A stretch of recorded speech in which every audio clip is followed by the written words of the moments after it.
Good afternoon, ladies and gentlemen. And first, I want to thank everyone who joined us for this live event, the Morocco Days, the kickoff for the Morocco Day for 2021. Before we start, I want to thank my guests for this panel who's going to join us. The event today is about US Morocco online business, the rendezvous, connect, discover, and learn. First, I want to thank Laruby May, an attorney, is a good friend of mine, Mr. Ron Busby, US Black Chamber of Commerce, Warren David, the U.S. Arab American President and CEO, Samir Ben Nis, CEO of Morocco World News, Mr. Hamadi Filali, an entrepreneur in Laayoune, Dakhla, and Mr. Finally, Mr. Victor Shibli, the CEO and the publisher for Washington Diplomat. We have a lot to cover, so let's just dive in. The conversation is going to be carry on with co-moderator Fatima Kamal. Finally, I want to thank everyone from here and from Morocco, including my team, the media, Mr. Hassan Nadir and his team, Mr. Mohammed Fajri. I also want to thank my team here at AV Actions. So let's just dive in to you, Fatima Kamal. Thank you, Si Mohammed. Welcome everyone who joined us. Thank you for being our guest speakers today. We are delighted to have you, and we are looking forward to having very fruitful discussion about our topic. This is just a groundstone as a kickoff, as Mohammed mentioned, of a series of events which will be coming in the course of the year 2021. We hope it will be a better, safer year for everyone, but also different, productive year in terms of US-Morocco relationships, in terms of small business development, in terms of partnership and entrepreneurships, and in terms of media coverage of good news, better news than the pandemic and wars and stuff. Thank you, everyone, and I'll pass it on to Ms. Laruby May, our first speaker for today. Thank you, our viewers and people who are watching us live. We hope you will enjoy our discussion. Thank you all. Laruby May.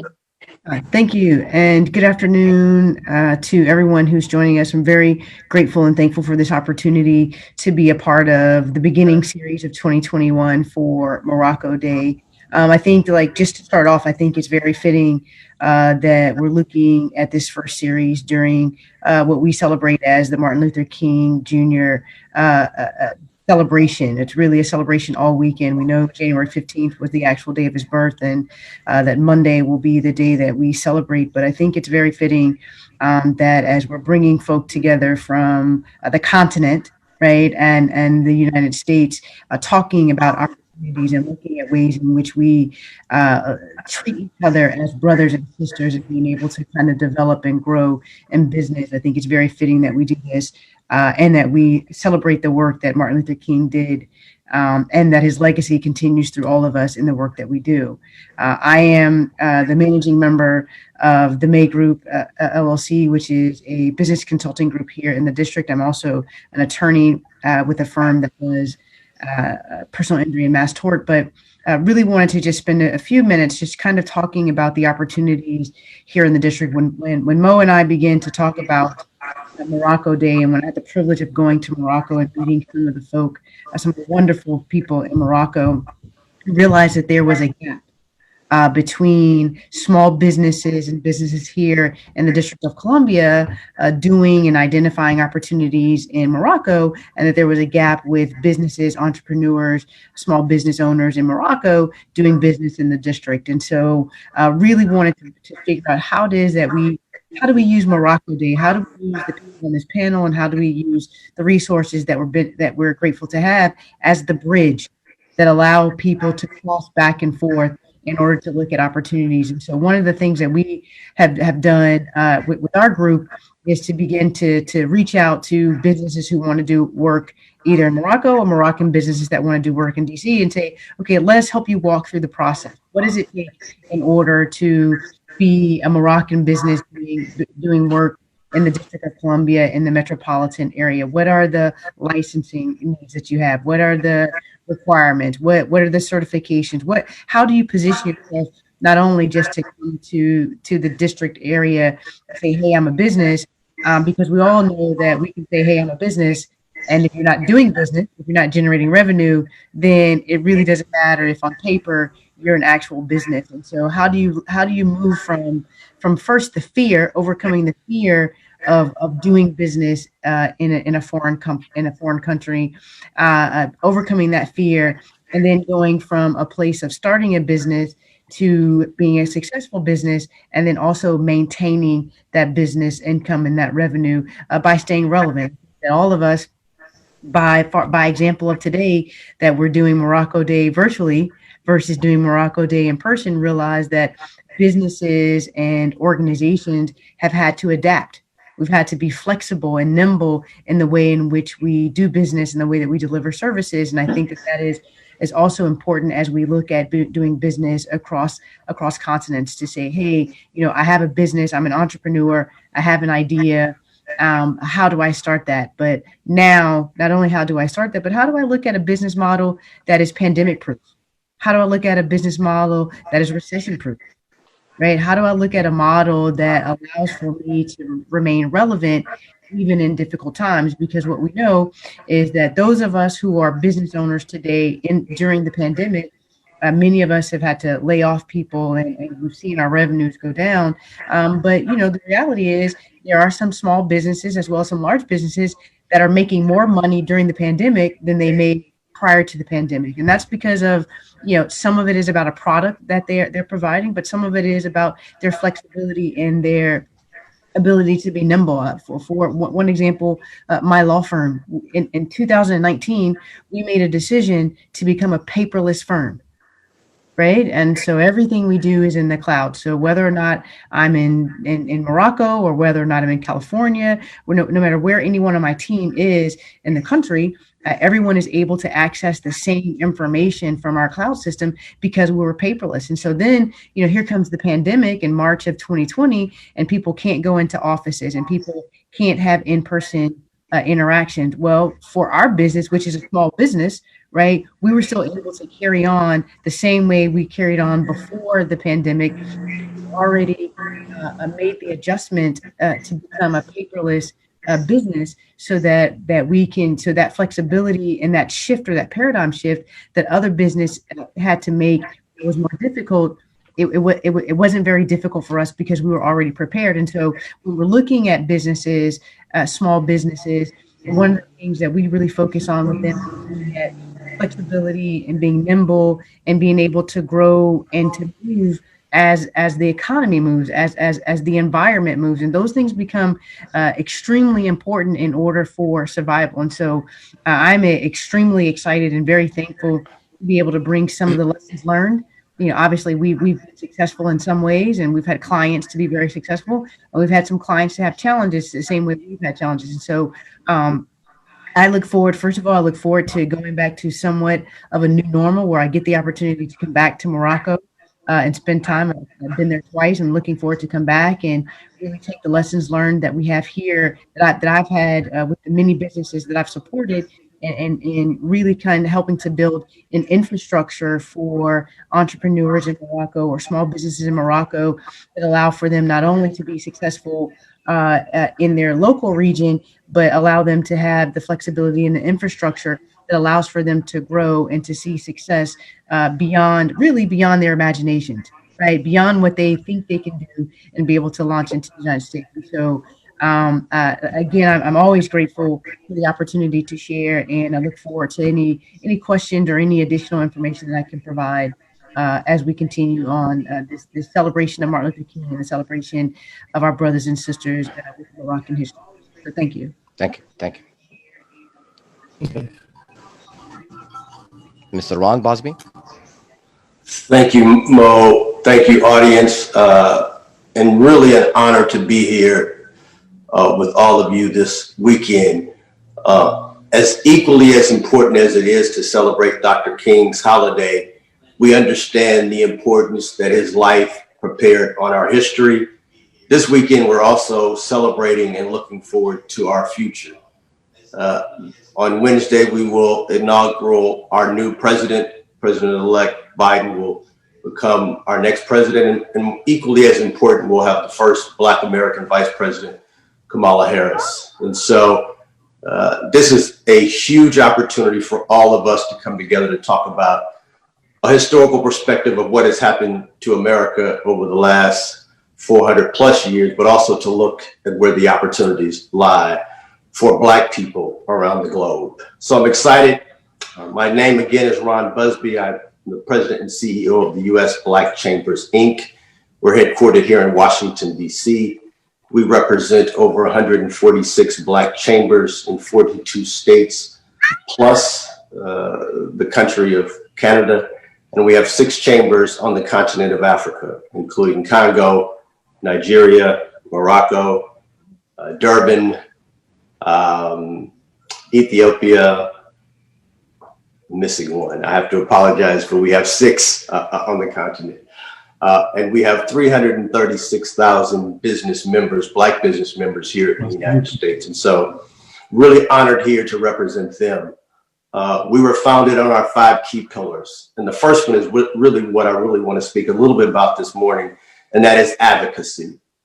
As policy is being created, let me just be honest, Black people feel like we got this president elected. And because of that, we feel like there is some responsibility that this administration will have back to the Black people that voted for him and her. And the biggest thing that we see that can be done in that relationship is really to open up the borders of Africa for Africans, Black people around the country, to do business with one another. I was really excited to have the opportunity to visit Morocco in 2013 and was astonished when I found out that I was one of the first freed African Americans to be able to visit some of the particular places that Mo invited me, and I had the opportunity to dine and festive with him, but also saw the business, the commerce, and really was pleased to see that there was opportunity there for both countries to thrive. We know in America that 98% of our growth will come from outside of our country borders. And so with that, we have to look at all of our partnerships around the world to determine how Black people are going to continue to progress. In these days, we no longer have to look at who is our customer across the street or across the county. We can really look at where our customer base is around the globe. And when we see brothers and sisters that are in Morocco, like Mo, like yourselves, that are also equally excited about the growth of Americans as well as Moroccans, it excites us. And so we are looking forward to the opportunity to continue the dialogue. Let me also discuss the other 4 pillars that are important to the United States, Black chambers. Again, the first one being policy. That's why we're here in Washington, D.C. That's why we have been very instrumental in many of the policies that you will see rolled out in this new administration. Our second one is access to capital, and it's extremely important that we look at venture capital to be able to develop the relationships that we need for our businesses to grow across the globe, to create the e-commerce that is going to move both of our economies forward. Our third one is really about contracting.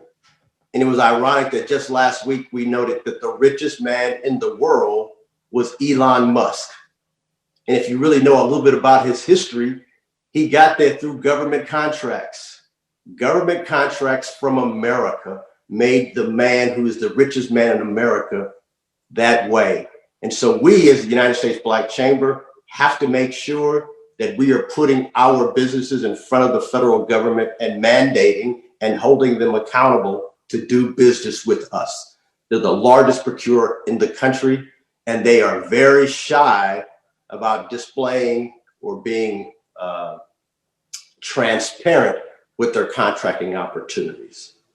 But also in the United States, as well as Morocco, there's corporate accounts. There's a corporate responsibility, and they spend tremendous amounts of dollars, and we're holding them accountable to do more with Black and Brown Americans, as well as Black and Brown people around the globe. And then lastly, where are Black people spending our money? You hear a lot about Black people having $1 trillion of spend power, but that's usually not African Americans talking about that. That's usually corporate America talking about marketing to us to continue to have their share. We want to have a dialogue about how do we keep those dollars within our communities. As Laruby just mentioned, we lost 41% of Black businesses in this country. That's nearly 500 million businesses closed between February of 2019 and March. I'm sorry, yes, February and April. Nearly 500,000 businesses were closed. The real concern is those businesses all had revenue, all had employees, and all had customers. We have to ensure that we not only just not lose those businesses, but have lost those revenues, lost those employee-based companies, as well as lost the tax base to non-Black and brown companies that have come in to take over those businesses. Many of them will never be replaced. Our third one is really about entrepreneurial education. And Laruby May mentioned a lot of the programs that they have. It is extremely important. It's difficult enough to do business inside of America, but when we start to talk about doing business outside of our country, outside of our borders, we really need to make sure that our business owners have the acumen, the skills, and most importantly, the relationships to ensure that we have the trust factor as well as the skill set to be long-term business partners. And then the last one is really about what we do, and that is develop our communities across the country. There are going to be a lot of conversations that will happen over the next 100 days of this administration. Many of them will be talking about infrastructure contracts and infrastructure opportunities to rebuild America.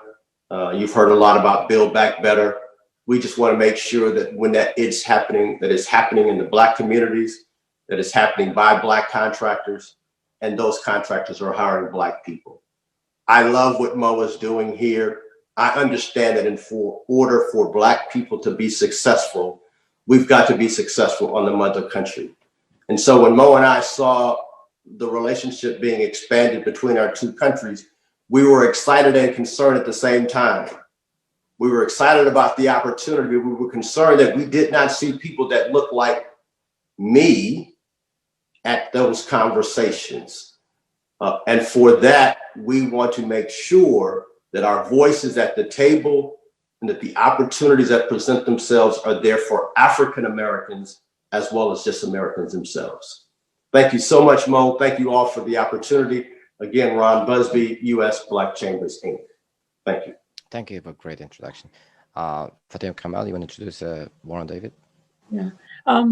Thank you both, Laruby May and Ron, for these thoughtful, informative interventions. And thank you mostly for your time and your dedication and your support of Moroccan American Business Network mission and initiatives. Now we are going to Miss Warren David, and the mic is yours, Miss Warren David. Thank you for being with us. Thank you. Thank you for having me. Yeah, Warren David, maybe I should clarify my name. I'm actually a third-generation Arab American, and my grandparents immigrated, like many early immigrants at the turn of the last century, from Bilad al-Sham, as they called it in Arabic, from the greater Syria.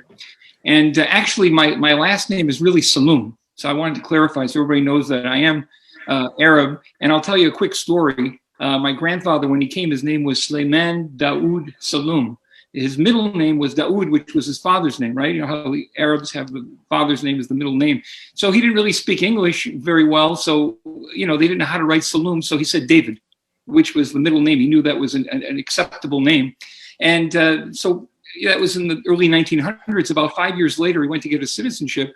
And now he spoke English. And they said, Mr. David, we have your papers. And he said, no. He said, I want to change my name back. He said, my name is Saloom. They told him, okay, we can change it, but it's $100. He said, khalas, forget it. It was too much money at that time. And I think many Arab Americans have that same story, that you'll find the middle name or the first name became the last name. I've been a lifelong activist in the Arab American community, and I grew up in Rhode Island. Ended up going to school and meeting my wife, who was a Palestinian from Palestine, and lived in Detroit most of my career. Detroit, as you know, is the largest hub of Arab Americans in the country, and then traveled to Washington about 8 years ago to run an organization called ADC. I became their 10th national president. But we started an initiative. It's going to be in May. It'll be 15 years. It's called Arab America. Back 15 years ago, we started it in Michigan. It was called Arab Detroit. And the purpose of the Arab America project was to bring Arab Americans together, twofold. One, to bring Arab Americans together, because as you know, Arab Americans are a very diverse identity, 22 different nationality groups, diverse religiously, politically, ethnically. So we wanted to bring them on the same page. And Detroit is kind of like a microcosm of the Middle East. So it was like an experiment of sorts. And through events, through promoting events and activities in the Arab community in Detroit, we started to bring people together to understand each other more. And then secondly, we wanted to become a narrative to present an accurate image about Arabs and Arab Americans that most people don't get in the mainstream media. And it was so successful in Detroit that we migrated to Arab America. Fast track, now I'm in Washington, D.C., and Arab America is a national initiative. The Arab America website receives like 1.5 million page views a month. We were just recently ranked by Alexa Ranker, which is an Amazon-owned company, as one of the top 100,000 websites in the world. Out of 200 million websites, Arab America is places, actually we keep going down. I think we're 85,000 our ranking in the country. And in the United States, we're in the 20s, in 20,000 that we rank, which is very significant for a website that really has a very targeted identity. And we have a very robust email list. We have over 100,000 emails of Arab Americans around the country that we communicate with on a weekly basis through our Arab America e-news. And we have a robust social media platform between Facebook, Twitter, Instagram. We have about 600,000 followers, maybe 22,000, I believe, on Instagram alone. We also have the Arab America Foundation, which was started about a year and a half ago. It's a 501c3, which carries the educational mission of Arab America. And that the goal of the Arab America Foundation is to promote, educate, and connect, to promote the Arab heritage and empower Arab Americans, to educate Americans about the Arab identity, and to connect, to bring together Arab Americans. And the common denominator is our heritage. Because despite the political, ethnic, and religious differences, we can come together under heritage. We have the same culture, same food, same music, the same family values. We come under the Arabic language. We can come together. And that has been our goal, to bring the Arab American community together in this country, because we're stronger together. So that gives you just a little...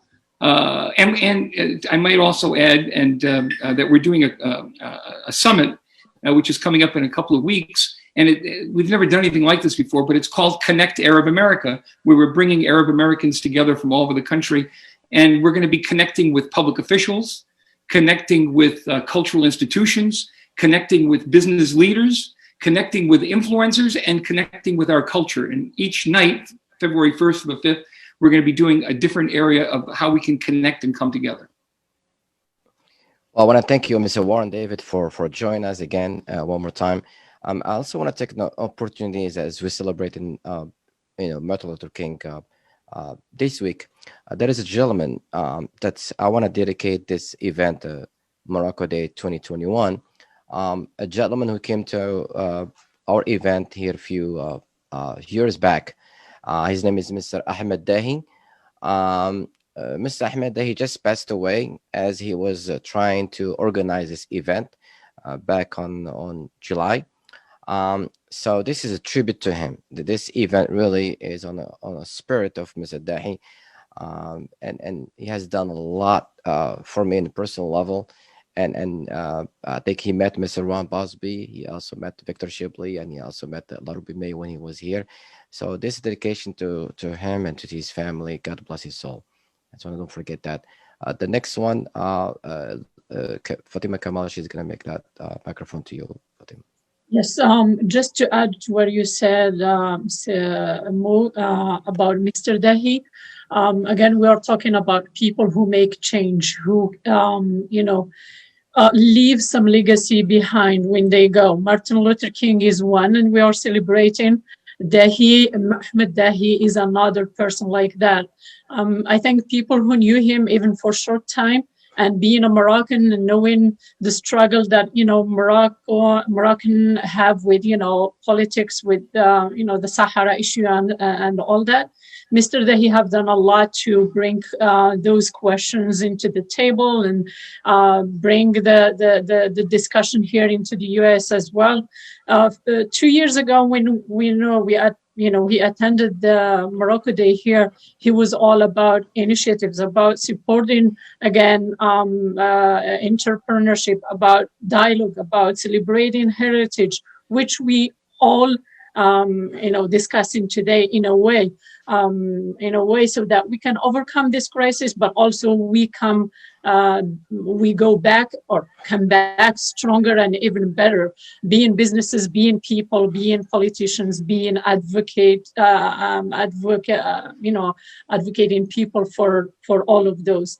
Again, thank you, Mr. Warren David. I would, later on, would love to hear what Arab America is doing and you is doing to help and support some Arab investment in Morocco or in Africa, because this is, our, main thing. And while we are waiting for that to happen in our discussion later, we are moving to Samir Benis.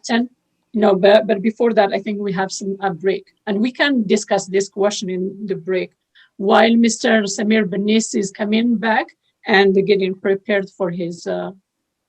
We have like a 10-minute break before going to Samir Benis. Right, perfect. Yes. So we have this question out to you, Mr. Warren David, if you want to answer. And then we have also the floor open to our journalists and other people who are with us, if they have any comments, any question, any addition, just while it's a free talk break thing. Yeah, I think also we're gonna have three. Samir Benis is gonna come next, then Yes. Then Mr. Victor Shibli. Victor Shibli, then Filali. Yeah, Filali, then Shibli.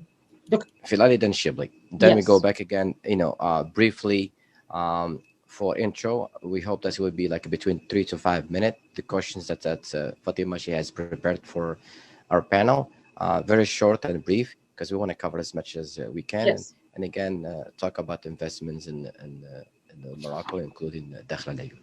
And thank you. Live microphone to you, Fatima Kamal. Again, there's a little bit of an issue with the agenda, but it's okay. We are, on an open platform, and we are, getting to be used to do this from time to time. As Mohammed mentioned, we'll give the mic to Mr. Samir Benis to talk a little bit about the, Morocco-US bilateral relationships, especially with the new move, and what are the opportunities out there for investments in the light of what's going on, but also in the light of the free trade that is now 15 years in place. We have seen a lot coming out of it, but not as much as, at least from my part, this is my personal view, as much as many small businesses in Morocco wishes to see. Thank you, Mr. Samir Benis, for being with us. It's a pleasure and an honor to have you. And thank you, as always, for supporting any initiative that takes Morocco to the other level, but also to strengthen our relationships, Moroccan-US relationships, and our presence in the worldwide media. The floor is yours, Mr. Samir Benis. Thank you very much, Fatima. Thank you, Simit, for the invitation. It's always a pleasure to be with you. I remember back in 2013 when Mohammed floated the idea of launching Morocco Days. The idea, the goal of the idea was to try to promote Morocco in the US and also outside of the US, especially in English-speaking countries where Morocco is, from media perspective, is totally absent. I think despite all the obstacles and impediments we have faced, we have come a long way, and I congratulate Hijab on the great job he has been doing to promote Morocco. When he invited me to be on the panel, he insisted that I do not touch much on the political aspect of the Morocco-US relationship, because he told me that people may get tired of me always talking about Sahara and other issues. So I listened to his advice, and I tried to touch on different aspects, especially when it comes to investments. We in Morocco and the US, we always hear Moroccans and American officials and analysts and commentators highlight the strong ties, the strong historic ties that bind Morocco and the US, the place that Morocco occupies in the US security and political agenda in the MENA region. We know that Morocco is the only is one of three non-NATO allies in the Arab region. Is the only country in Africa that has an FTA agreement with the US.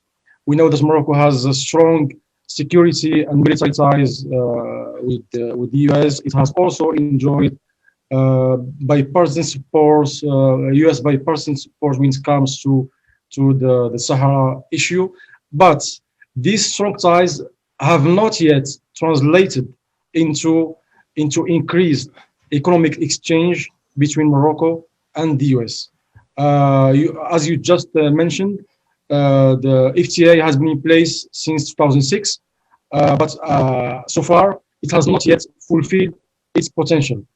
The exchange between the two countries does not exceed $7 billion, and it's the US exports to Morocco are up to $4.3 billion, and Moroccan exports do not exceed $2.3 billion. So there is a lot of potential that we can tap into, but in Morocco we have a major problem of marketing as well as language, because we still in Morocco we still are not able to detach ourselves from French as being the main business language. We tend to forget that when we speak English, when we market ourselves to the world markets in English, we are not speaking only to the US markets. We are speaking to British markets.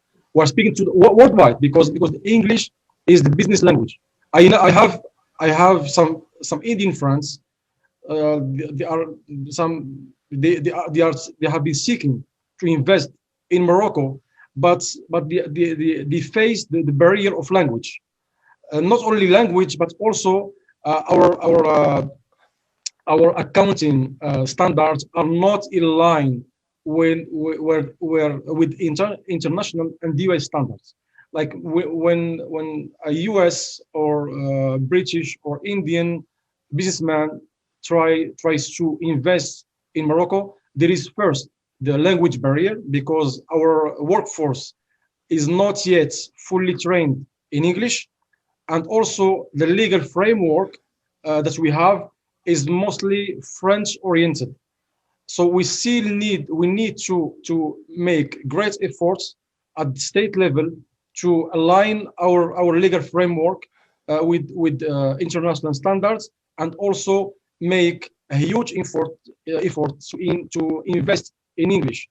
We need to train our workforce in English, because as I mentioned, it is the world most spoken language after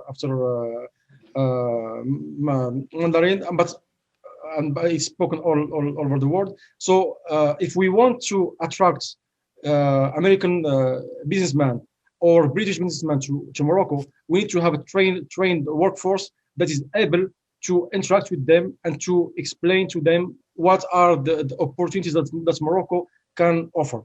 Now, I think with the US move to recognize Morocco's sovereignty over the Sahara, we might witness a new momentum in US-Morocco relations, and this could translate into into a drive of American businesses seeking to have a foothold in Morocco and in Africa as a whole. We know that Morocco is the hub or is the gateway to Africa, and it has been trying marketing itself as such. Morocco enjoys a close to known geographical location. It is the gateway of Africa. It is in the middle of the world. It can serve as link between the MENA, Europe, Asia, and not only the US but the whole American continent. I think with now it is time for Moroccan officials to explore ways in which Morocco can market itself in better ways to the global markets. And here is like I think the missing link in the Moroccan strategy to attract investment, in addition to the language barrier and the legal framework that is not fully adapted to English-speaking countries. We have a huge deficit in terms of marketing. Morocco has a very special status in the Arab region. It has a rich history, a rich culture. It has unparalleled in immaterial or intangible heritage. But we still, despite all these elements, we still do not translate this into increased arrivals in terms of tourism and in terms of investments. That's why I have been urging Moroccan officials over the past 10 years to invest in media and to speak to the world, because when we speak to the world, we set the narrative, and we are the ones who dominate the narrative. We don't let others to speak on our behalf. In this, I think Morocco World News over the past 10 years has proven to be the main vehicle or the main means of communication between Morocco and the world. Morocco News has become the go-to source for anybody, whether it is a businessman, an analyst, a scholar, or a tourist looking to find information about Morocco's history, politics, economy, etc. Morocco World News has become the main source. It gives me it gives me honor to see whenever I am looking for I'm doing research, and I find that Morocco World News is cited almost in every single research or paper that talks about Morocco. So with this small initiative, if this small initiative has proven to be valuable in marketing Morocco, I think there is a huge potential that Morocco can tap into to market itself and translate all the particularities of its rich history, culture, and into business opportunities. This would translate in more job creation, and also for the American side into more business opportunities to invest and use Morocco as a springboard to tap into other markets in Africa. We know that Africa, especially with the coming into force of the FTA, of the FTA agreements in Africa this January, it will become one of the main drivers of the world economy, and that's why by the year 2050 there will be 2 billion consumers in Africa. That's explain why global and regional powers such as China, India, the European Union, the UK, France, Turkey, Russia have been vying for influence and market share in Africa. I think with the new momentum that has been given to the US-Morocco relationship, with the recognition of Morocco's sovereignty over the Sahara, Morocco can play a pivotal role in helping the US, in helping US businesses use cities such as Dakhla, for example, as their main gateway to Africa, and is made as a means to counter the dominance of China in the continent. We know that Trump has been trying to counter China in all over the world, but he tended to do this from a unilateral perspective, and Biden is known to work through alliances, and he said repeatedly that he will put together an alliance to put China in check, whether in Africa and in other places. I think having Morocco as a reliable ally in Africa could serve this purpose for the US. It could be like as a springboard for the US to achieve its goals in Africa, and turn the Morocco-US relationship into a win-win and long-lasting relationship. Well, thank you, Mr. Samir Benis. I'm sure that's it's a lot of rich information that I've learned myself right now from your interventions.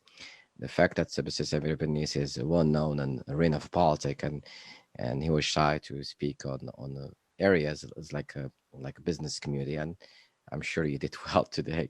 So thank you for that. The next guest is the floor to a gentleman that I consider as a friend. With his team, they are going to be talking more about the Dakhla and Laayoune.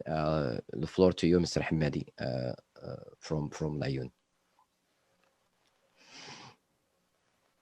Mr. Hamadi, is it with us?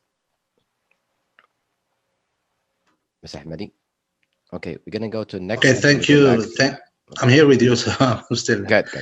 Thank you, Mr. Mohammed, for having me here with you. And before that, I just want to say to Mr. Benis that he is one of the rare voices of Moroccan Sahara in America, and we know about him, even though he doesn't know about him because we read his articles. And I just telling him, don't get tired of speaking about the Sahara, because it's the key of the relationship between Morocco and any country, among which America is one of the most important countries that we have relationships with. And I think that the matter of relationship between the relation and the bilateral relation between America and Morocco is not a matter of a party or another party. It's a state-to-state depth, very deep historical ties and relations. And I'm absolutely happy that I am here with some Afro-Americans and Arab Americans and Americans. So the whole texture is with us today, and we all agree of the importance of investing and strengthening the ties between Morocco and America, investment-wise. So I thank you again, and thank the organizers with you for inviting me in this interesting discussion. That is especially that our meetings for us in the Sahara, it coincides with the very shining episodes of our Moroccan-American relationships, which is the recognition of the sovereignty of Morocco over the Sahara, and finally the opening of the USA consulate in the city of Dakhla, which is the Pearl of the South, and that is vital to us as residents of the Moroccan Sahara. It's because this consulate's mission is mainly economic. And it will not only encourage American investments, but also it will contribute to the economic and social developments for the benefit of the local population in the southern provinces. So that's why this moment that we are living in the Moroccan Sahara are very important to our future and to the future of the relationship of diplomatic relationship of Morocco with any country apart from the United States. So this historical step, which is the opening of the consulate, is enough just to show to you, the Americans and the rest of the world, how stable and promising is the Moroccan Sahara for future investments. And here I just want to give you a small idea about the Moroccan Sahara. The Moroccan Sahara, it represents about 45% of the kingdom. So, and its population is more than only 5,000 persons. So most of them live in the urban cities, centers. So the region is very rich in terms of natural wealth and untapped raw coast. So there is a long coast through the along with the Atlantic, which is untapped, and still raw, which is represents a great opportunity for investments. So, and the Moroccan Sahara, just to let you know, is bordered by the Republic of Mauritania on the south and east, and by the Atlantic Ocean on the west, which makes it economically and geographically strategic as it connects Europe, America, and Africa. So this strategic location gives it a great importance in that the relationship, the economic relationship with the United States may be based on it, and make it the gate, as Mr. Benis said, the gate to Africa. And as a native from the Moroccan Sahara, and especially from Laayoune, I will be here more practical with you and just try to answer the following two questions. So first, what does the region of Sahara offer to encourage investors from abroad to start small or medium business here? Because I've been informed that the discussion will be mainly on the small and medium businesses. So, and the second question will be, what are some of the ideas that of investment that SME can implement in these regions? That means the region of the Moroccan Sahara, which I spoke about, which is Dakhla, Laayoune, and Wadnoun as well. So there are three regions. So as for the first questions, the regions of Sahara offer foreign small and medium project holder. They offer many facilities and advantages that encourage their investments. So in that they provide a set of infrastructures which facilitate the movement of people and merchandise and allow the accessibility to different services that any company may need. Because just between quotation, I'll say that people, when they hear Sahara, they think that we are just speaking about camels and desert and tents. No, in the Moroccan Sahara is actually it enjoys a very, very great infrastructure that will help anybody to start investments in there. And the region, in this context, the region has modern airports and ports, plus modern network of roads that connects the southern provinces to all Morocco and to Africa. Also, in the southern provinces, medium and small companies can be exonerated from taxes as a measure to motivate the private sector, and that is only in the regions of Sahara. Moreover, all public departments are obliged by law to book 20% of public deals to small or medium companies and industries without discrimination. That means, I mean, the local companies and the foreign companies have the right to get to 20% of the public deals, which is already motivating as well. So, another pull factor, that is the land of investments in Sahara can be purchased at nominal prices, especially for credible companies. And foreign project holders can also benefit from co-financing programs offered by the bank, as the SME represents 90% of the productive fabric in terms of number. So they participate in the creation of the added value and jobs in the region. So in addition to self-financing and associated accounts, the SMEs uses traditional financing in the form of investment credit, and they can call on financing supported by state funds intended for creation and support for the small and medium businesses.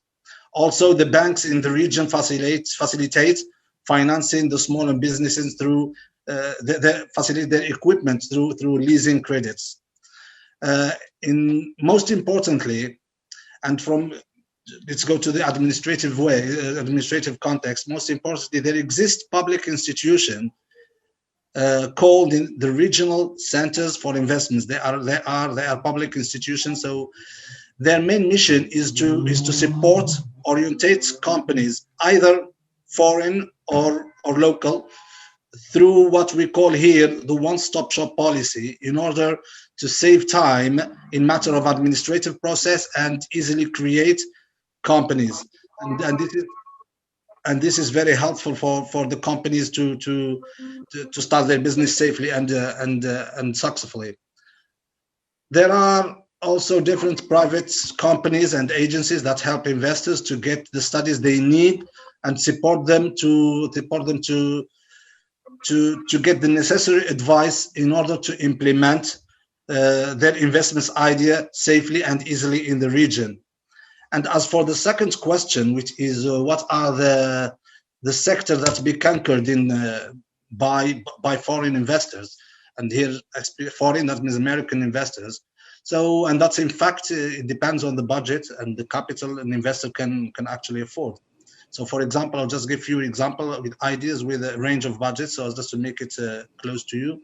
So, for example, an ambitious investor who has a capital between $50,000 to $200,000 can think of the production and commercialization of cosmetic products of both plants and animal origin, as there is a great shortage in this field with the availability of huge untapped qualification in the region.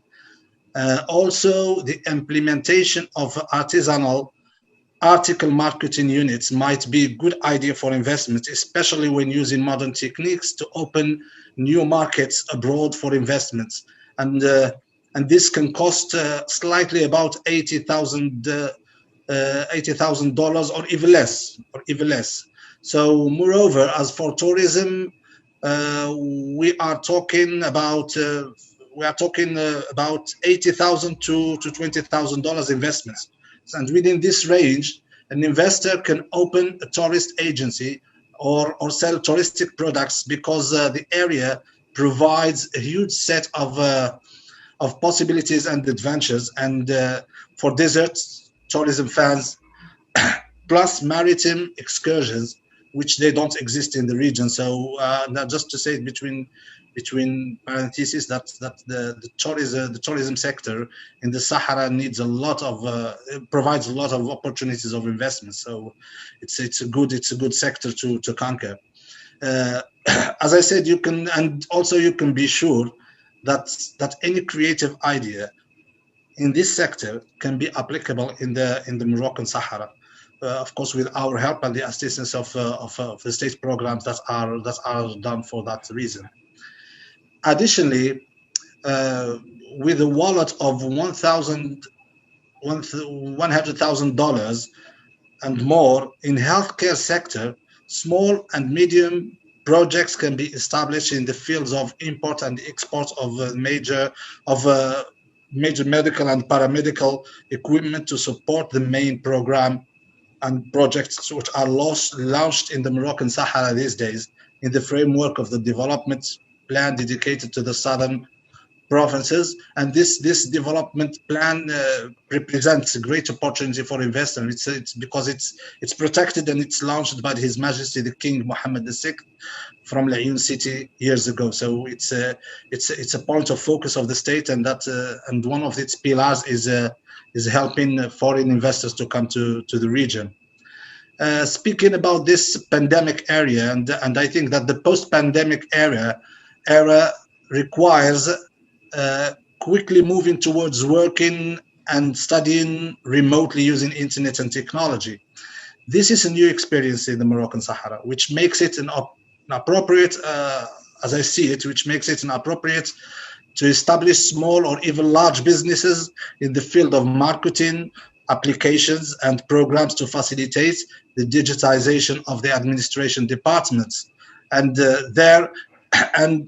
provide information, equipment at competitive prices, because here the market is open to the Chinese products. So, and we need some more products from competitive products from other areas. So also, let's not forget the agricultural food industry. So this sector represents great investment opportunities, especially if they are mixed with the modern technologies in livestock breeding, marketing of dairy and milk, for example, of cow and camels, which is the identical animal in the region. And starting this business, it depends on how big the objective are. So it can cost over $100,050. So on the other hand, there are huge opportunities for big and medium investments in the industry related to the maritime fishing and the high-tech technology and industry, as the Moroccan Sahara is the gate to Africa, and it's mainly open to the African market that exceeds 300 million population-wise. So there were some of the ideas and sectors, and this I've just been here quickly put some ideas and sectors that an investor can explore. But in general, there are huge potential in the Moroccan Sahara because it is still untapped and it's with a deep work in hand. And before I end, just let me give you here some statistics about the distribution of enterprises according to sectors in the region of Laayoune.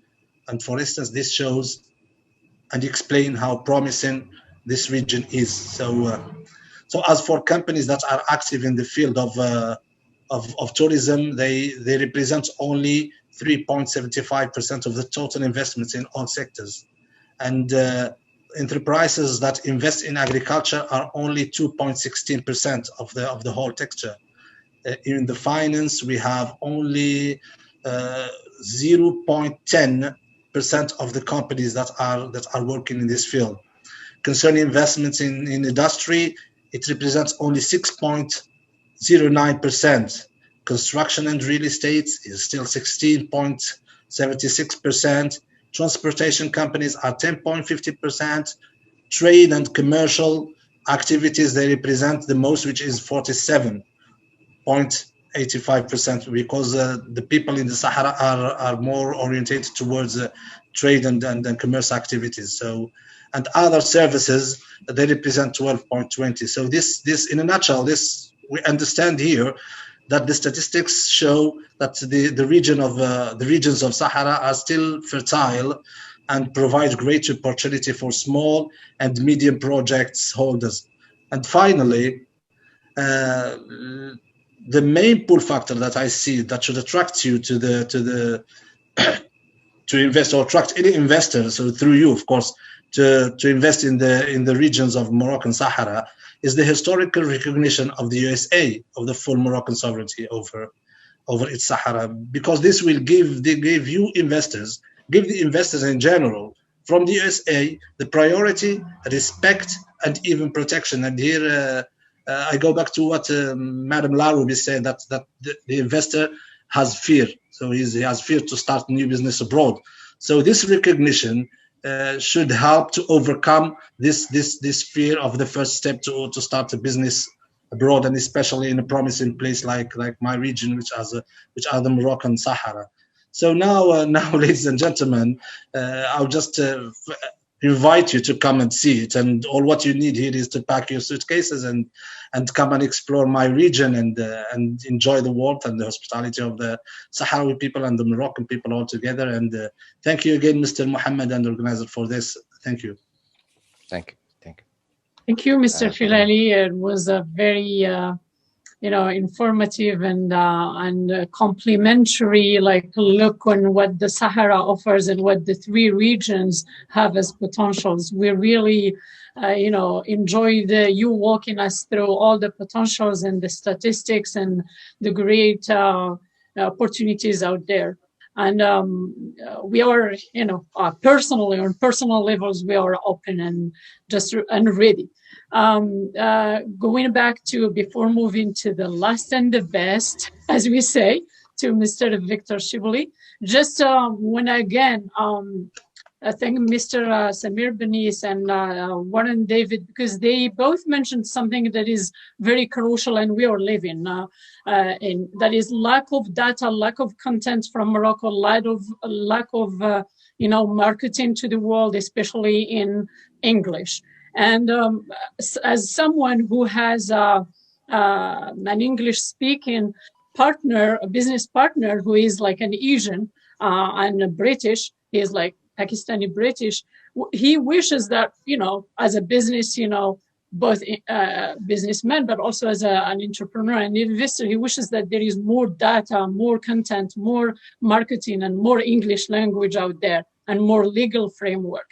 So with this being said, I will turn it to you, Mr. Shibli, and Mr. Shibli has been supporting Moroccan American network initiatives and work, and also doing great job in terms of marketing the Arab, world, but also doing a lot of great job in terms of diplomatic media, and in terms of trying to shed light on countries like Morocco, and effort like those that we are trying to fulfill. I let you speak, Mr. Shibli, about whatever you feel comfortable with, but also touch on the role of media in marketing Africa, as you saw, and marketing Morocco, or Africa through marketing Morocco. Thank you so much for being with us. Thank you for your patience. You're the last and always the best for us, at least. Thank you. Calling, Fatima. Thank you very much. I appreciate it. Mo, congratulations on your effort for promoting Morocco. It's a noble effort, great effort. 2 years ago, I went with Mo to Morocco to see for myself. Beautiful country, wonderful, hospitable people, and really a great opportunity. It's hard being the last speaker because I'm just reiterating what all these great speakers have already said, essentially. But when I spoke to an investor in Africa, and he said, I'm in Africa because it's the only place in the world I can get 20% on my money. And that's what it boils down to. There's such incredible opportunity in Africa to it's underdeveloped, next to Western standards. In Europe, you cannot get this kind of money. And for those that will take the risk and get over the hurdles, there's money to be made. And that's the bottom line for an investor. Ron talked about access to money. The U.S. International Development Finance Corporation just opened an office in Morocco, which is a fantastic vote of confidence for the country. They have a free trade agreement. In 25 years, Morocco has gone from being the bottom 20% of countries for ease of doing business in to the top 30%, according to the World Bank. So that's a huge stride, huge accomplishment. Morocco is a great gateway for anybody that wants to get into Africa. There's political stability, there's opportunity, but there's challenges. And Samir talked about the challenges quite a bit. When I went there, they were talking about the French automaker who has opened up a factory there. Well, the French have advantage because they have that language and cultural understanding. For Americans, it's tough. It's tough to walk in the country, and it goes beyond language. It goes to business culture, and I'm known for being a little bit frank on this, but you would go to Morocco and talk to somebody about doing business, and they said, yes, I'm very interested, come visit. And you'd fly over there to visit them. They said, we're very interested, come back again. And you'd invest in another trip, and you'd find out it's a futile attempt for somebody that just can't say no. And this is common in the Middle East. And this is just understanding the American culture or the Western culture of frankness. Because if I'm going to invest money over there, I need to know that you're serious about doing business. And so how do we bridge that gap and understand each other and have a public relation effort to educate Moroccans about Western or American business, and educate Americans about Moroccan business, because we're never going to be exactly on the same page. But those Americans that take that risk and learn to understand the Moroccan culture, it's not a one-way street. Moroccans don't just have to learn American or English language and American culture. Americans have to learn Moroccan culture And those are the people that will reap the rewards when they do that. And to do that, I've been asked to talk about a little bit about media, and media can play a great role in all of this. And media does to some extent, but even I run the Washington Diplomat that covers the international community. We cover the whole world. So that's about 184 countries, 190 countries. So when you talk about 190 countries, there's very little time that we can give to Morocco. There's, and then maybe 20% of our time is to Africa. And this is common throughout the world. You could get CNN to come in and do a report on business in Morocco, but frankly, it's going to end up on CNN International in hotels in Europe and not into the American home country, because America has American CNN and there's American CNN International, and it's very rare that you will see that on the American channels. And it's a shame for Morocco, but it's a reality that we have to figure out how to get beyond. There's the digital media has opened up a big door for everybody. Warren with Arab America, which is very popular, is a great opportunity. A million hits or views every month is huge. So having a publication like that to feature Morocco is fantastic. But I tell you, I think a lot of it could come from bloggers.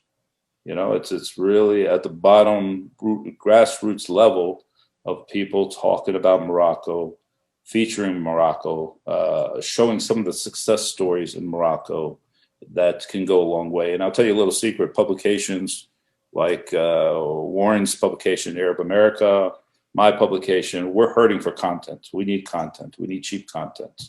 So when you have bloggers and people that can produce news on the ground and can offer it to us cheap or sometimes free, often for free, we're happy to take it. We're happy to broadcast it to our audience. I mean, with Warren publication, you go to 1 million viewers each month. That's huge for Morocco, and for him, it's a niche audience, which are Arab Americans, which include African Americans, Moroccans, but some from the Levant. These are the first people that can and will go to Morocco because they can get beyond the language barrier. You can be a Lebanese American, and if you speak some Arabic, Moroccans understand Levant Arabic, and you can communicate, and we can get over that one barrier right there. So I think there has to be a big effort to work on the grassroots levels to encourage bloggers, fund bloggers, to create English content that can be distributed through different outlets. Even through Samir's outlet, I believe, he might be open to some of this too, when it's specific to Morocco, and really just kind of bring this divide or this miscommunication in culture together through local media. There's a great opportunity. And Laruby, you talked about being nimble. I think this is the best time to start. If there's a businessman in the U.S. or woman in the U.S., people are willing to talk online, and you can connect in this modern environment through LinkedIn, through social media, through Instagram. You can connect to a manufacturer in Morocco and start building that relationship, because part of the culture is really building the relationship and the trust. And if it's building a relationship and maybe in June, July, things settle down, you can travel over there, you can really start doing business. And then I think I don't want to just talk about challenges, I want to talk about opportunities. There's incredible opportunity in Morocco, and I think media can play a role. I think you have to talk to also the government, U.S. government and the embassies, USAID, some of the State Department programs that will fund local media and fund development of entrepreneurship to help the Moroccans understand how business is done in the U.S., so that we can close that gap of cultural understanding. And so I'm a big advocate for Morocco. I think it's a fantastic opportunity. I think we got to keep pushing that story out through programs like this. This is a fantastic program to discuss the topic, but I think we need to encourage people on the ground to tell these stories in English, or we can even translate. People read subtitles and they like it. and go after that niche group of people. We're not going to hit 340 million Americans with this story, but there's a good 10, 20 million people that are potential investors, potential people that would easily fly to Morocco, who can communicate, can speak Arabic, speak French, and help start a business and start this dialogue and start building the economy in Morocco, which is, you know, frankly, we talked about China's role in Africa, and we want to see the U.S. more active and take up this leadership in Africa, because I think long-term America is better for Africa than China would be. So thank you, Mohammed, for putting this together. Thank you, Fatima, for helping host this, and pleasure to talk to all the colleagues out here about Morocco. Thank you very, very much. And I like what you just said, Mr. Victor. You know, let's be just frank. Is usually I get asked, you know, what Moroccan American Network is, and this is really Moroccan American Network. It's a platform. You know, people from the media, people from friends from the city that's I known for many years, scholars, academia, and we talk about things and issue that matters. And what matters to me on a personal level is, you know, how to get the story for Morocco here to the US. I must admit as well that you know, Victor said well. I mean, you will go to visit Morocco once and you say marhaba, you know, let's talk business, and you do the second time and third time. Now when I get asked visit Morocco, I was like, well, I can do it online. Really, I mean, because you know, some of us cannot do that trips you know, frequently. You do it once, twice, three times, or four times, then things are getting very, very tight, and you cannot do it. It's a culture that we have to adapt to it. I want to take this opportunity too to open the floor to some journalists, but I want to mention as well, there are someone that I am grateful. He's been very patient with me since 2013. Is Mr. Hassan Nadir.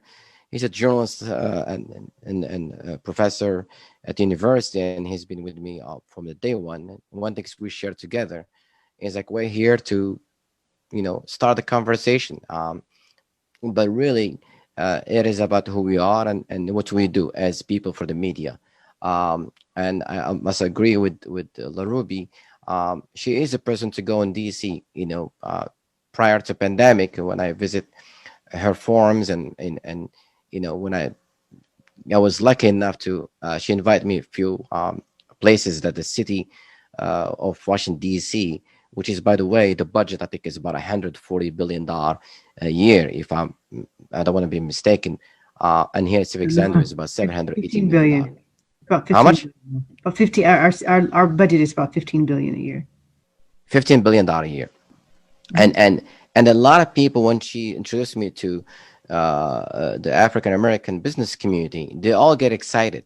But again, is the how, you know, what to do, the cultures. Are we going there for a visit, or are we going to go to a handshake, or are we in for the business? Mr. Hamadi made it a great, strong statements. You don't have to have a lot of money to invest in Morocco. You can have as low as $50,000 or $100,000. And he's willing to help him and Mansour Dahi to facilitate that investments. Mr. Samir Benis, which is for me my voice here in America. You know, everyone knows Samir Benis. He's Morocco World News. When you Google Morocco, the first things he comes in is Morocco World News, and he also has challenges as well. He is the voice of Morocco, and we need that platform to be the door to Americans. The Arab American is also a player. I mean, we have a lot of strong success stories here in the US, yet we don't see Arab Americans in Morocco. Barely we see any, as a matter of fact. We talked about Fatima Kamal. She's a researcher. She is a journalist, and she's a business owner. We don't see a lot of women's investings from here to Morocco. There is that needs. That's very important. I would hope for the next couple of days as we tackle this areas of knowing more about Morocco, but mainly is invest in Morocco. I am not strong, and I'll say it frankly, when it comes to politics. It's not, I don't want to talk about politics, but I believe is the investment. It is the key here. When you invest in the area, you are really speaking the language of politics, but you do it in a different way. You know, I like to empower the young, the youth, women investment. I am strong advocate on investment. Ron Busby, I've been with him for many, many events, and the only thing he talk about is equality. You know, in order for us to start conversation, the small business community need to be involved. The brown need to be involved. If we're talking about Morocco as the hub of Africa, and it is South. I like to say, my friends, which is I consider myself as an African American here in the U.S. I mean, I'm naturalized African American. I like to say African American involved on the same table as other races or Europeans. And this is what really the Moroccan American network is all about. It's about dialogue. It's about conversation. It's about bringing the brown color to the table. And having said that, right now the floor is to you, Fatima. Let's bring some questions to speakers to keep it very short. And we want to thank you with the bottom of my heart. And special thanks again to my teams here and at the AV Actions and in Morocco. And thank you. Thank you, Mohammed. Thank you, everyone, for all the great, again, conversations that we are having. Yes, all of us agree that we need more practical actions, more pragmatic, hands-on things. We are trying to do what we can as a Moroccan American network, but also as people representative of both Morocco and the US. Yes, we were hit badly this year. Our business, even our mental, kind of health ability is not that much so far, but at least we are still hopeful that things are going to change. We are seeing and even foreseeing some good signs. And we will hope that like some crowds, like today's crowd, will come together to do something, remarkable for the US, for Morocco, and for Africa. So now I would love to hear some of the journalist questions. We have Hassan Nadir, and we have Mohammed Fajri, we have Mubarak Abu Ali from Canada, and Mohammed and Hassan from Morocco, but also open to anyone. We have Mansour Dahi, who is an entrepreneur. He is an activist in Laayoune. I mean, a person who is highly appreciated and active in Laayoune and Dakhla region, but also he is the son of Ahmed Dahi, to whom we are tributing this event, basically this opening event of Morocco Day 2021. الإخوان اللي بغى شي سؤال يقدر يطرحوه، ناقصة الترجمة نقدر نترجم، ما كاين شي مشكل. اللي يقدر يطرح سؤال بالإنجليزية يتفضل. So whoever wants to ask a question from my friends in media, if translation is needed, I will do happily. If you can ask your question, go ahead, please.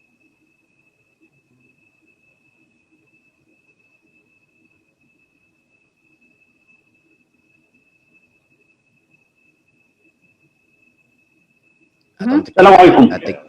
Yeah. So I have thank you for all what you're doing to Morocco and the United States and the relationship between the two countries. I want to thank everyone, especially David and Samir Benis and all the guests. I have one question to Mohammed Filali. If he can talk about more than commercial qualifications that have Morocco, if you can talk about the transparency in the business climate in Morocco and the political stability in Morocco, that will help more people to come to Morocco to make their investments, because we don't need just to numbers or to be a gate of Canada, of gate of Africa, but we need they need stability, political stability in Morocco. This is my question to Hamadi Filali or to Samir Benistu. Thank you. The floor is yours, gentlemen.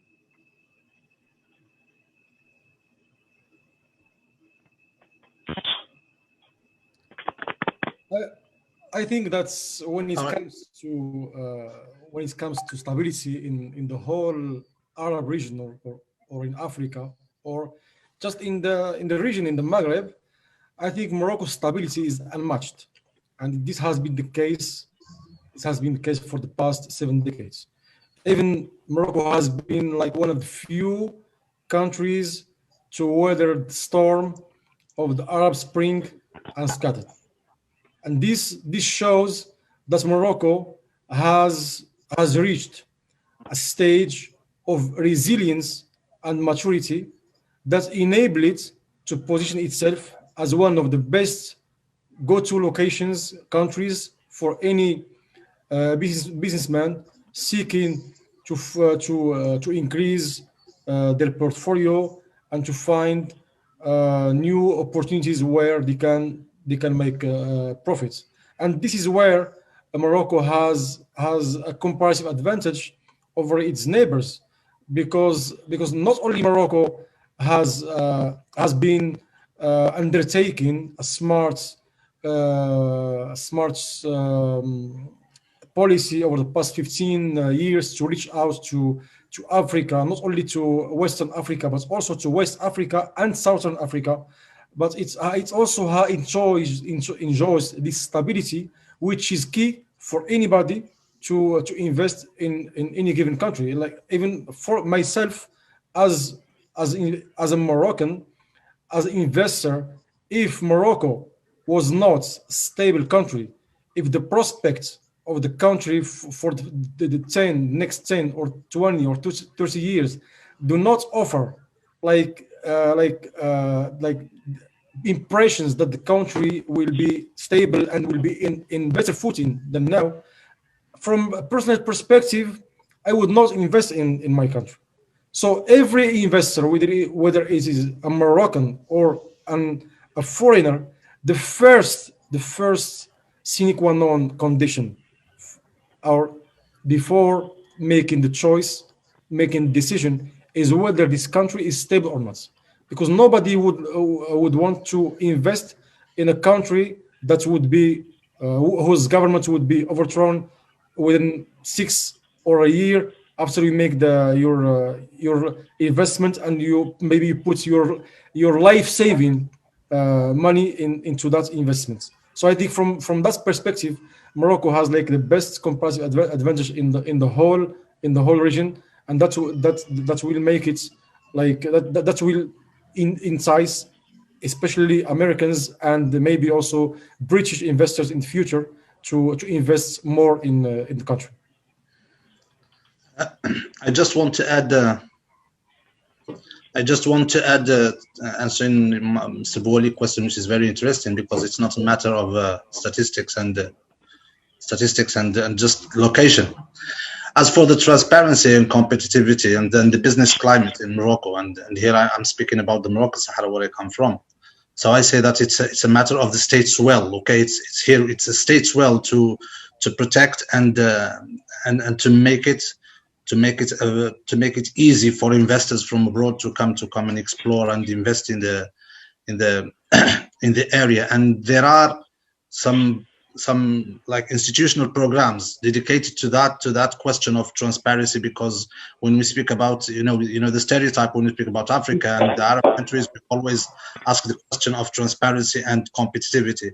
And far beyond, Morocco has overpassed this idea, because he is one of the most strong financial system, and he has a very, very, very advanced programs to supervise and to stop this problem of transparency. As far as stability, we're speaking about a 12th century country. So here we are, and that's a good proof of that, how stable Morocco is. And when you hear here, I would like to go to the point of the Moroccan Sahara. So here, when you hear conflict, most of the people, they hear it's a disputed area, it's a conflict area, and they think that there is no conflict. The place is stable. The place is politically, the law, the rule of law, democracy, human rights are implemented in the area, and that is proved by, if you just have Google it and you will see how advanced is the place.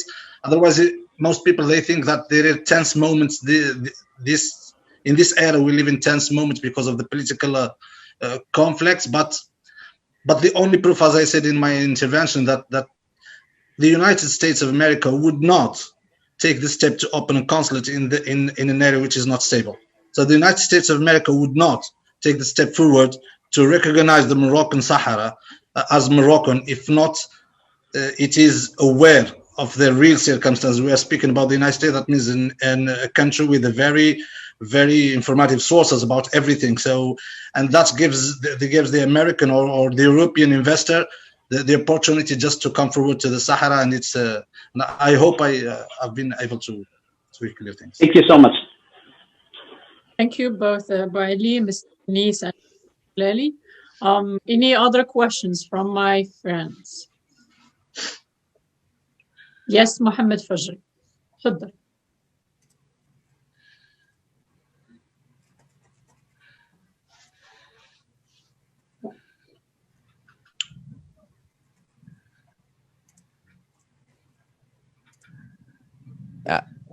Myself and Fatima would like to ask Laruby May.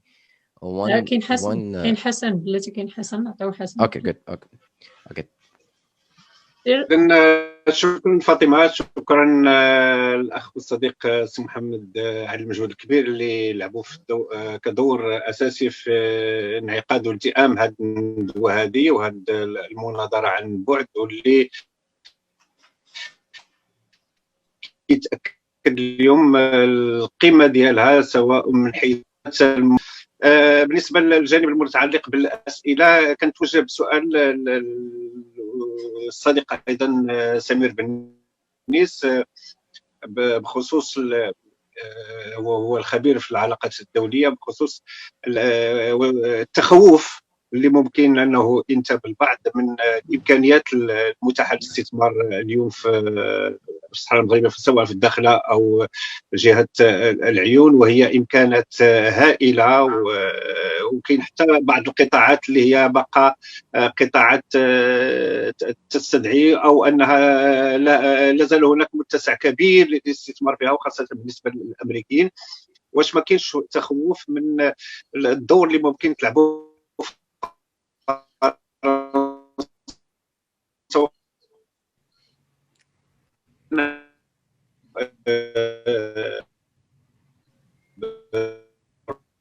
فرنسا او الدور اللي لعبته فرنسا؟ من مش ما كاينش هناك تخوف من هذا الجانب ديال انه العراقيل ممكن توضع بهذه الطريقه او تلك امام هذه الاستثمارات ممكن تجي من الولايات المتحده الأمريكية؟ ممكن ترجمة فاطمة؟ أستاذ سمير كنظن Mr. Samir, I think you got the question, but you go ahead and translate, so you will be fair. Translate. One part of the question when he's talking about France and whether this was, and this is the key, like the key of the question, and he was cut, so his connection is low. So I need to know what he means when he mentioned France. سي حسن ممكن تعاود هذاك السؤال الشق المتعلق بتدخل فرنسا او الموقف الفرنسي او شيء من هذا القبيل من فضلك؟ بالفعل السؤال هو كالتالي، انه هناك تجربه في الاستثمارات اللي كان خارج فرنسا كان ممكن انها تجي للمغرب في بعض القطاعات بلا ما نذكرها، واللي كان الدور ديال فرنسا كان دور كبير في انها توقف حاجز امام هذه الاستثمارات وامام دخول المستثمرين من خارج المجال الفرنكوفوني ومجال فرنسا.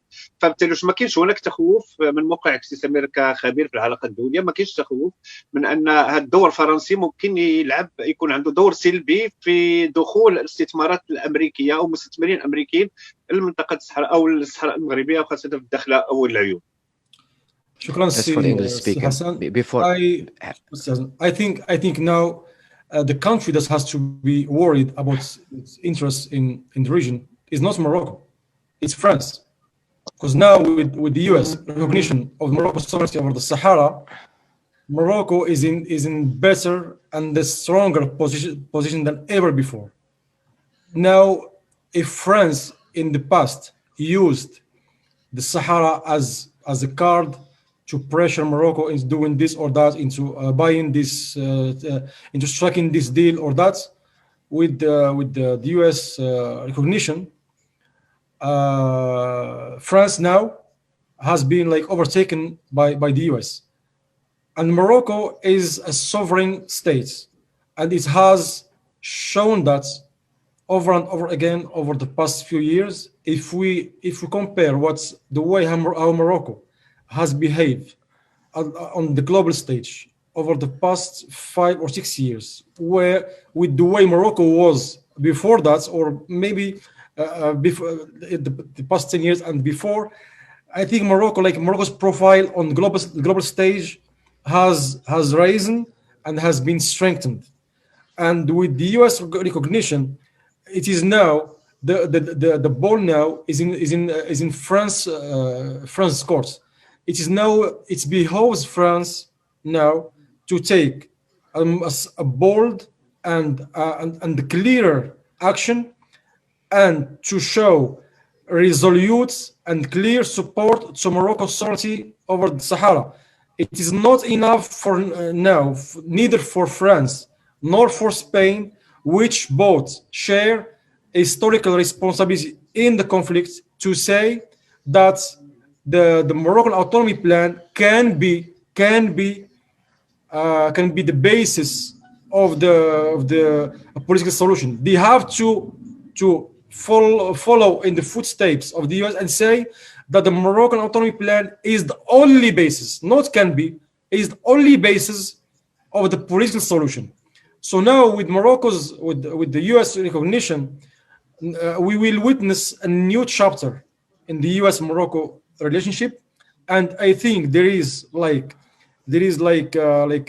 some trend in Morocco to open up more to the US and other countries, because Morocco does not want to be dependent on one or two countries or one or two markets. It wants to diversify, and when you diversify, you are in a stronger footing than when you depend on two countries. So that's why I think that now it is in the best interest of France to hurry and show willingness to support Morocco in a bold and unambiguous way. Otherwise, they will be overtaken by the US and maybe by the UK, because after the Brexit, the UK is determined to have a foothold in sub-Saharan Africa and Morocco, because of its influence, of its economic, religious, and cultural influence in Africa. It can be like the best doorway for the UK to achieve its goals.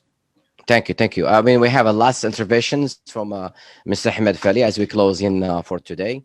Again, but before Si Mohammed, just for Hassan to see if he got the answer, because he is also speaking to the Moroccan, community. We want to be faithful to both Si Benis and Si Hassan's, both answer and question. So Hassan, you're good. Thank you. I want to leave the floor to Mr. Hamadi Filali as we close in. Okay, I want to add. Yesterday there was a high-level ministerial meeting headed by Mr. Boreta and the American counselor from, and there was clear idea about what Mr. Benis was saying. Is that Boreta said that Europe should be clear about their opinion about the Moroccan Sahara, and that business-wise, as we're going in a pragmatic win-to-win relationship. So that actually explains what Mr. Benis just has said. So the quicker you recognize and you are clear about the case of the Moroccan Sahara, the more you can benefit from that business-wise. So I think that's how things. Okay, we have a question from Mr. Fajri. Mohammed from Morocco, and hopefully Fatima Kamal or anyone who can translate that questions for our American audience. They can hear exactly what the question is.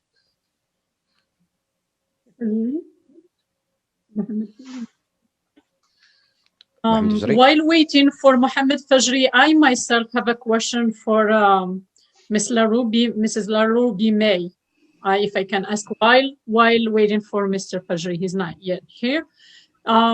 So just, for people who don't know Laruby May, I mean, what your organization can do in terms of supporting and helping and also orienting people who want Americans or Moroccan Americans or African Americans who might take, the step and go forward to invest in Morocco. So, or they may, invest here in the US, but a Moroccan American kind of, businesses. What your organization, what you can do, your business can do to support and help. Thanks for the question, Fatima. I think that we can provide an array of services for companies, especially Moroccan American companies or Moroccan companies that want to come to the district or the DMV region to do business, being able to kind of, again, help them build an infrastructure, get the license, organize the business, figure out all of the licenses and all of that they would need in order to lawfully do business in the United States, and very specifically lawfully do business in the District of Columbia and in the surrounding areas. I think, with DC being the capital, and I think it was Mr. Busby that talked earlier about the richest man in the world, right? Elon, who did business with the federal government. I think that being able to come in and really look at small business and all the opportunities to provide a service and to provide products to our government provides opportunities for folk to get stable. And once we that's what we do. We help small businesses. Again, we help small businesses from everywhere, all over the country, and a couple of international companies. We help them to come in, build their foundation, build their infrastructure, ultimately so they can have exponential growth.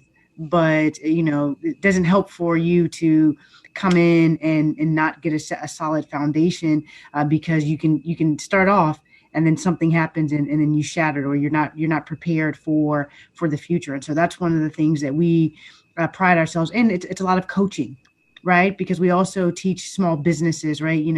A lot of times people want to come in and they see like an opportunity and they want to go like jump on that opportunity real quick and real fast because they think it's a lot of money. And what we try to coach them to seeing is that, you've got to look for the long term, right? Even if there looks like some things that are like great short-term opportunities, and that may be so, but it's really about coaching small businesses and folks and understanding how to build an infrastructure, how to invest, where to invest, how to look at your workforce, right? Because if you're a Moroccan company coming to do business in the district, it's not very likely that you're going to be able to bring your entire workforce to the district to be able to do it. So how do you build a pipeline of individuals to be able to work to your standards, understanding your product or your service in the United States? And so we're very, very proud of some of the work we've been able to do with small businesses and helping them to grow and build sustainable companies, which ultimately, I think it's the same in Morocco, definitely from what I had an opportunity to experience, but it's definitely true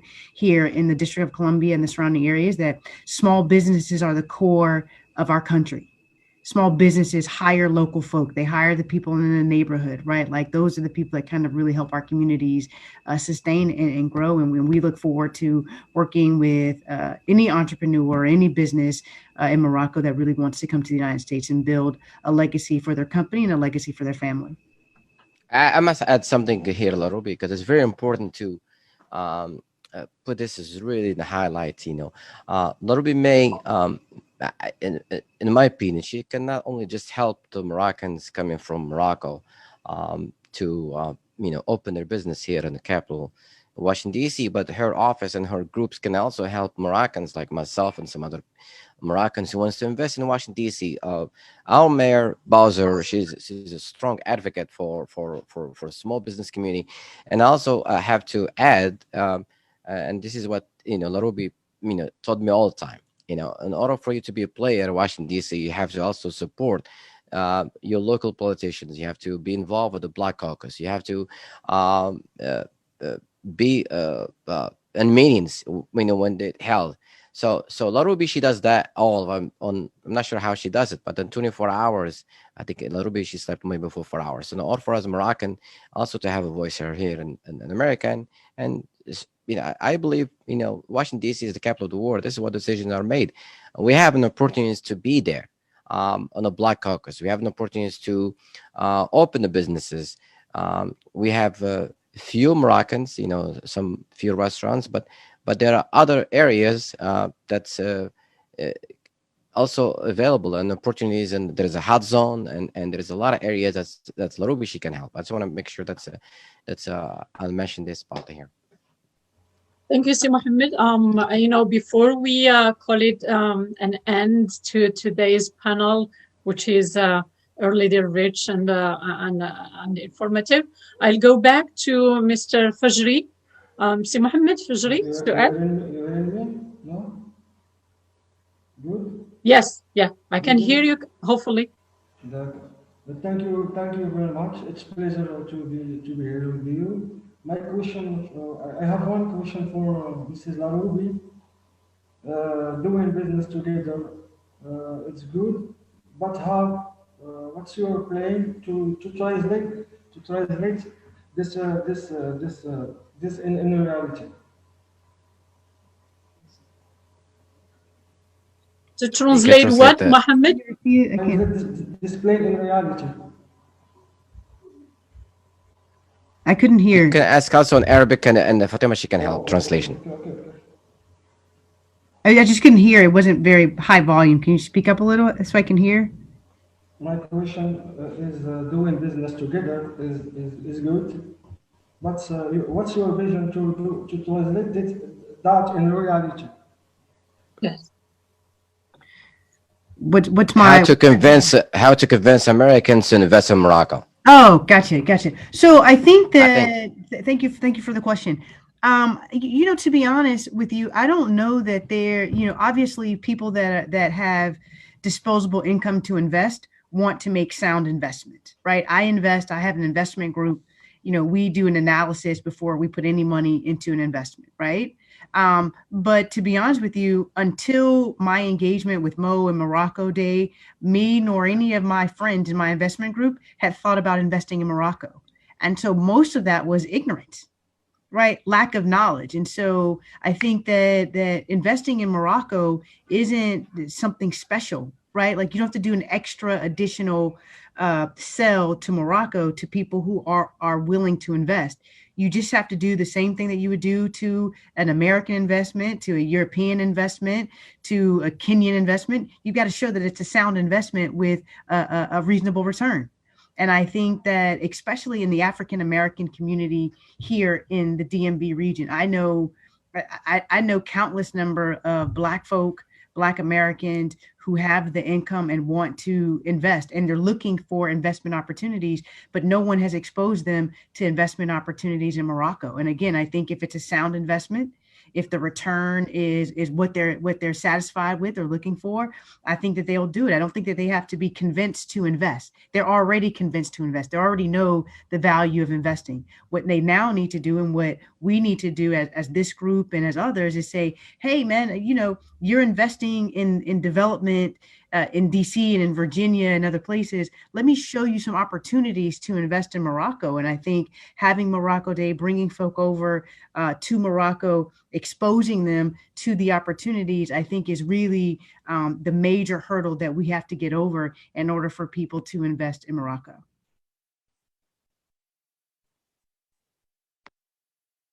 We want to give 1 minute each to close our event for today. We have let's the floor to make a closing. Fatima, 1 minute each for a closing, and thank you. Yes, but before that, let me make sure that Mohammed got his answer. See, Mohammed, you're good with the answer? Good, thank you very much. Thank you so much. Thanks for being with us and for everything you did in Morocco. I think your part also is important because again, content and data and marketing Morocco, but also, trying to educate the Moroccan audience about, the culture of doing business, about work ethics, about commitment, about accountability, about all that stuff that will, raise the Moroccan bar higher into the competitiveness and unintentionally convince more and more investors, either being American or being, other nationalities. Thank you so much. And now we'll start, with we'll Victor reverse Shibli. it. Yes, we'll reverse it. The first now. Dr. Shibli, go ahead. First will be last will be first. It's a pleasure. This is important. I think what you're doing here is extremely important because at the end of the day, it's education. There's opportunities there, there's challenges there, and those that are open to challenges will go after it. It's a beautiful country. I think the visitor programs, when you can attract people to Morocco, even if they're paying their own way, is extremely important because this is where people will see opportunities firsthand. But this program is fantastic.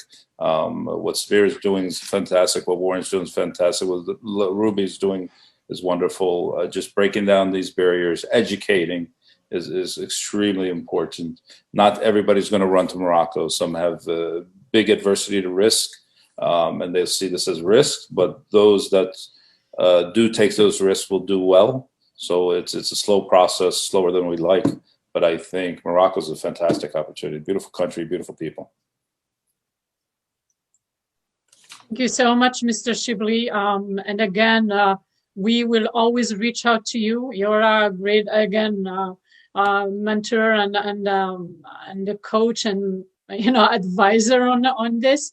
And we wish you enjoyed being with us today. Let's go to Mr. Filali.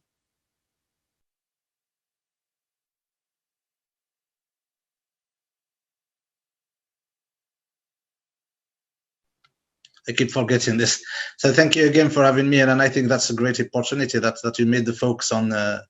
And special thanks to the American Moroccan network for making the focus on Laayoune and Dakhla in this year. And I think that we have a long year of work to try to promote our two beloved cities to the Americans and try to strengthen the ties through the Moroccans, which is the key of any possible opportunity because it's promise in place. And I invite you because tomorrow will be specifically, I think, when I see the agenda, it will be about Dakhla and Laayoune. And please don't miss it because you will know a lot about these two places and they are really promising, and invite your friends for that. And thank you very much. Thank you very much again. Thank you, Sir Ahmed Filali. We are really proud to get to know you and get to know more Dakhla and Laayoune through you and the team that will be with us tomorrow. Benis, Mr. Samir Benis. Mr. Samir Benis.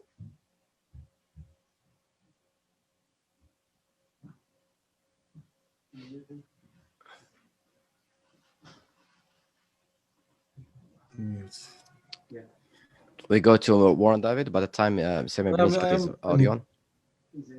I'm here. Go ahead, Mr. Benis. Yes.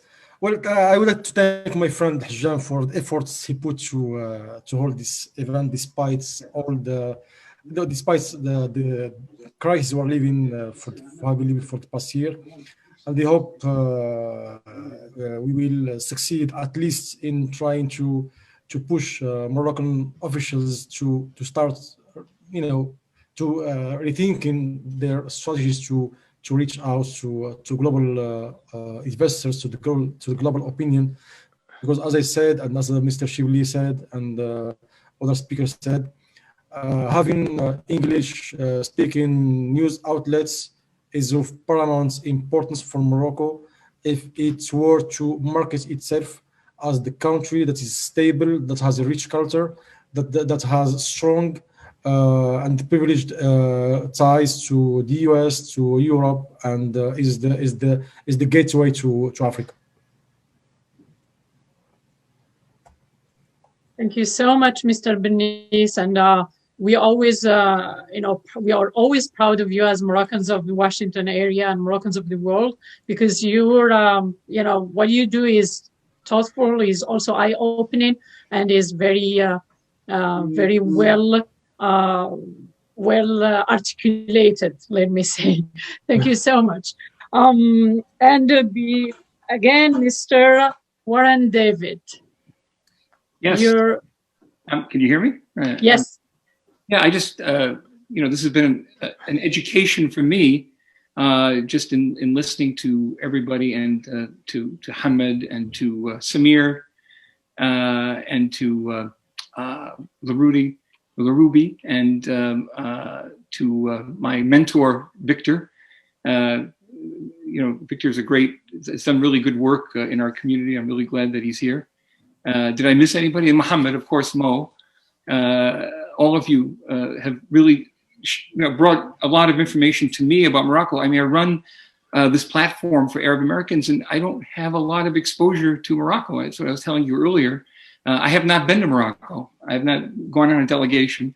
So there's a lot of work to be done. We have over 100,000 Arab American businesses in the United States.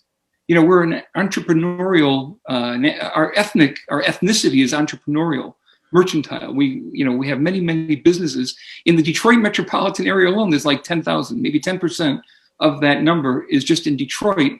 And that contributes to something like, I was reading a study one time, I think it's like 200,000 jobs just in the Detroit metropolitan area, through Arab American businesses. So we have no shortage of Arab Americans that are in business. We just need a strategic plan to look at the Moroccan market, to understand Morocco, to have more content, more information. Perhaps it has to be a conference in the future or something, but there are so many ideas that we could spin, but I hope that we can leave today with a plan to move forward, that we just don't leave today and everybody goes home. I've been in so many meetings and we say things, but then, we don't take action. But if we can take action, I think that there is a great potential to do business with Morocco. And I want to thank you for inviting me to be here today. And I hope you have a pleasant rest of the day. Thank you. Thank you. We are grateful, and it was our honor to have you. From my part, I promise I will, do my best with Mohammed and the team to, come up with practical actions and some contributing to making some content in English about Morocco. That's the least we can do, and share it. If we can do more, then we will do it, and you will know about it, surely. After Mr. Warren David, who we thank so deeply, we'll go to, I think Ron left. Mr. Ron Busby, he left? I think he just, yeah. Mm-hmm. Yes. So Laruby May, you're the last one in our speakers team to have a 1 minute wrap up and tell us what you think.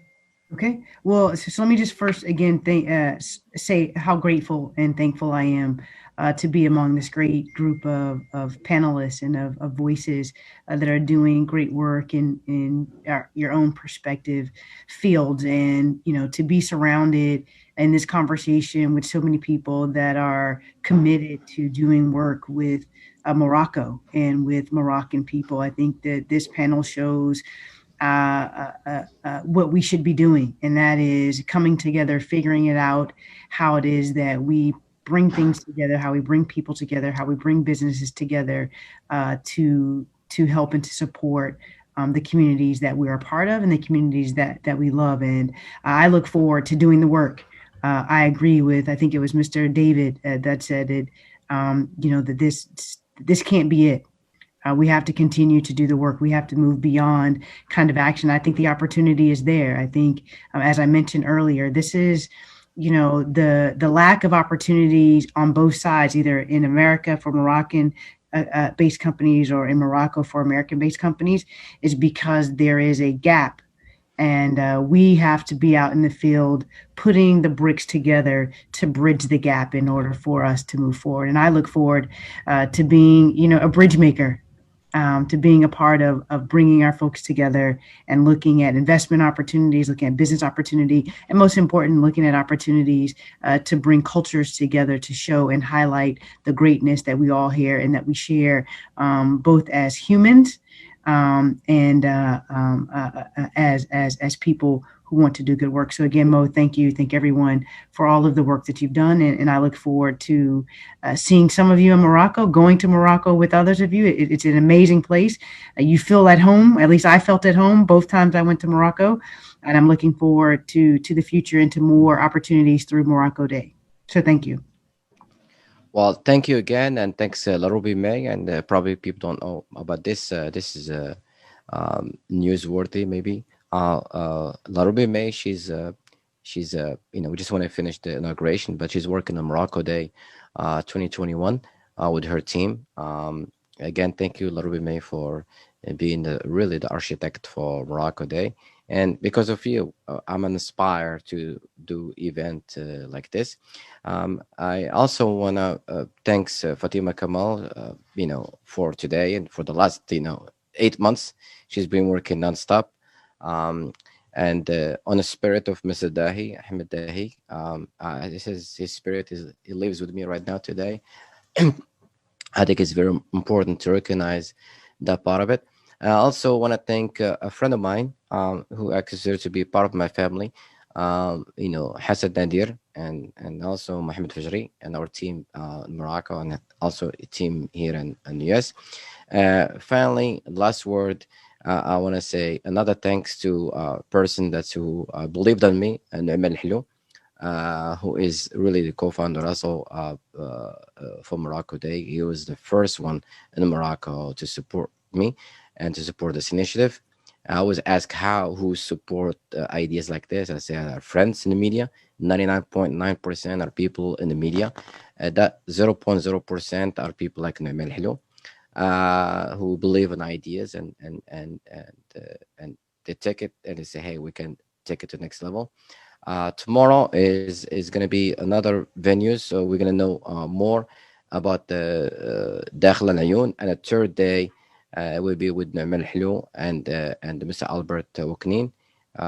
Eastern time, I think it's 12 o'clock here in the US, and I think 6 p.m., 6 hours difference between us and Morocco. And the last things, and I'll leave him always the last person, is Samir Beniz. So my friend, I am so proud of you. And I'm so proud of you from the bottom of my heart. You are the voice of all of us here. And to Victor Shibley, to Warren David, to Ron Busby, I am very appreciative and I'm grateful. And thank you. All right. Thank you, everyone. And we'll meet some of you tomorrow. Thank you. Bye-bye. Have a good rest of the day. Bravo, nice job. Thank you, my dear. Thank you, Busby. Thank you.